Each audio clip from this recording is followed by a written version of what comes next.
So friends, last video में मैंने आपको बताया था कि कैंसर पेशेंट्स में माल न्यूट्रिशन बहुत कॉमन है।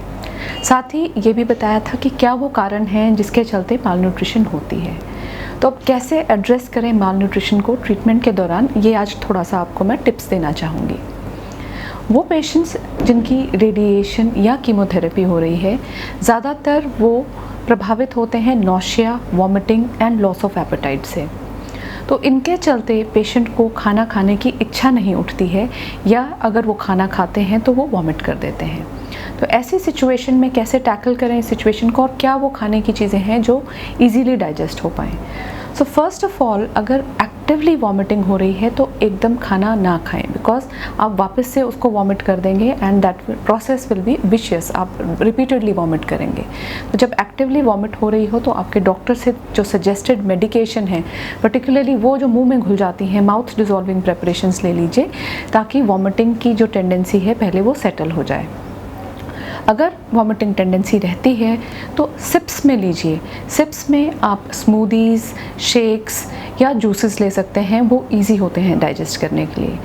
बाकी अगर आपको खाने की इच्छा नहीं होती है, अगर एनोरेक्सिया होता है, तो आपको ट्राई करना है कि आप हल्की चीज़ें लें जो इजी टू डाइजेस्ट हो। जो बहुत ऑयली चीज़ें होंगी, जो बहुत हेवी चीज़ें होंगी, वो एनोरेक्सिया में आप डाइजेस्ट नहीं कर पाएंगे। यूजुअली रिकमेंडेशन ये रहती है कि मॉर्निंग आवर्स में आप ज़्यादा खाइए, क्योंकि जब आपकी ट्रीटमेंट होकर आप घर लौट के आते हैं, उस टाइम नौशिया की टेंडेंसी या आपकी जो खाने की इच्छा जो होती है वो कम होती जाती है। सो जो टाइम आप सबसे हंग्री फील करते हैं, whenever you feel the hungriest, that is the time you take your biggest meal. बाकी मील्स को आप छोटे छोटे हिस्से में डिवाइड करिए। उन छोटे छोटे हिस्सों में उनको calorie dense proteins, yoghurts, paneer, fish, chicken अगर आप लेते हैं तो इन प्रोडक्ट्स को यूज़ कर सकते हैं। दही, पनीर अच्छे प्रोडक्ट्स हैं फॉर वेजिटेरियंस। चने बहुत अच्छे प्रोडक्ट्स हैं for vegetarians which are calorie dense. जो हैवी मील्स होती हैं, स्पेशली जो बहुत फ्राइड मील्स होती हैं, वो नौशिया टेंडेंसी को और ज़्यादा बढ़ाती हैं। So is true for carbonated drinks. अगर आप कार्बोनेटेड ड्रिंक्स लेते हैं तो बेल्चिंग और आपकी रिगर्जिटेशंस थोड़ी ज़्यादा होती हैं, तो ये आपको अवॉइड करने हैं। भांत भांत का खाना खाएं। अगर आप सेम फूड, पर्टिकुलरली जो ब्लैंड फूड है, वो रिपीटेडली खाएंगे तो एक खाने की इच्छा ऑटोमेटिकली चली जाती है, बिकॉज मिर्च मसाला अलाउड नहीं होता है। So you have to experiment with the existing foods. उनमें आप थोड़ा सा कलर डालें ताकि वो अट्रैक्टिव लगे। अगर खानों में महक आएगी तो पेशेंट्स एक्सेप्ट नहीं कर पाएंगे। सो इट इज़ रिकमेंडेड, जो कुकिंग हो रही है, जहाँ किचन एरिया है, तो पेशेंट वहाँ बैठे, because most patients complain that even the smell of food being cooked causes them nausea.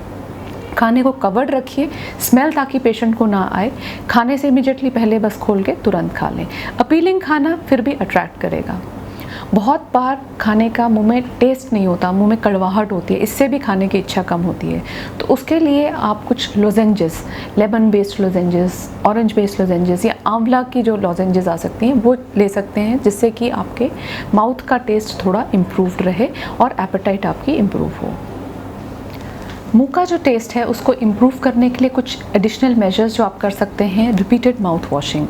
आपके जो डॉक्टर्स ने आपको माउथ वॉश प्रिस्क्राइब किए हैं, या प्लेन वाटर से भी अगर आप मुंह बार बार साफ़ करेंगे एंड रेगुलरली ब्रश करेंगे तो माउथ का जो मेटेलिक टेस्ट है वो कम हो जाता है।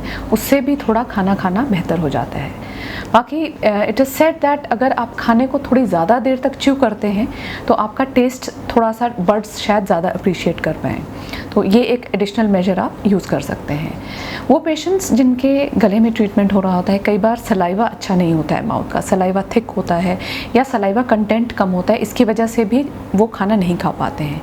ऐसे सिचुएशन में सलाइवरी सप्लीमेंट्स या स्प्रेज आते हैं, जिसके यूज़ से खाना च्यू करना या उसको अंदर निगल जाना थोड़ा सा ज़्यादा ईजी हो जाता है। अगर एपेटाइट बेटर करनी है, डिस्पाइट ऑल दिस अगर नहीं हो पा रही है, तो मैनी अ टाइम्स हम लोग एपेटाइट स्टिमुलेंट्स भी प्रिस्क्राइब करते हैं। बट एपेटाइट स्टिमुलेंट्स जो है वो मार्जिनल इफेक्ट देते हैं, बहुत ज़्यादा करिश्माई इफेक्ट नहीं देते हैं। तो आपको एफर्ट्स अपनी मील को ही इम्प्रूव करने में करने हैं। अगर आप थोड़े एक्टिव रहेंगे तो भी थोड़ा सा एपेटाइट इम्प्रूव होती है। It is also said that you should eat when you are the hungriest. जिस समय आपको सबसे ज़्यादा भूख लग रही है उस समय आप बड़ी मील लीजिए। पर्टिकुलरली मॉर्निंग आवर्स में जब ट्रीटमेंट नहीं हुआ होता है तो उस टाइम आपको भूख ज़्यादा लगेगी, तो उस टाइम आप बड़ा मील ले लीजिए। सब्सिक्वेंट मील्स को आप छोटी छोटी मील्स में डिवाइड कर सकते हैं।